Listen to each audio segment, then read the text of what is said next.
Hi అండి, నమస్తే. One thing, నేను ఇద్దరు మనుషులు లేడీస్ నన్ను చేయి చేసుకున్నారని చెప్పాను కదా. జోకాడ, సింహాచలం, సత్యమ్మ, ముత్యాలమ్మ. ఆ ముత్యాలమ్మ అన్నదానికి ఇంకా ముగ్గురు అక్క చెల్లెలు ఉన్నారండి. వాళ్ళ ఏశ్రమ్మ అన్న ఒకటి, దానికి పిల్లలు లేరు, గొడ్డు మోతుది. ఒక దాన్ని పెంచుకున్నారు, దానికి కూతురు ఉంది కదా. అండ్ నోరుగోళ్ళు, దీనికి ఒక కూతురు ఉంది, వైజాగ్ ఇచ్చుకుంది. వీళ్ళందరూ కలిసి నా జీవితంతో ఆడుకున్నారండి. ఆడి కొడుకు మణిగోడు, ఆడికి పెళ్ళవుద్దో పెటాకులవుద్దో తెలీదు. ఆడ అమ్మాయిలు పిచ్చి, తాగుబోతు, పచ్చి తిరుగుబోతు. ఎప్పుడు పెళ్ళవుద్దో లేదో పెటాకులు అవుతాయో తెలీదు మనకి.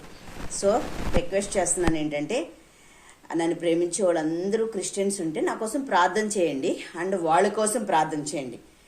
ఎందుకంటే నా జీవితాన్ని పాడైనట్లుగానే దేవుడు వాళ్ళ జీవితాన్ని ఎప్పుడు పాడు చేస్తాడో బాగు చేస్తాడో నో ఐడియా, అలా చెప్పకూడదు నేను. బట్ దేవుడు పనిష్మెంట్ మాత్రం ఇవ్వాలి, ఓకేనా? ప్లీజ్ మిమ్మల్ని రిక్వెస్ట్ చేస్తున్నాను.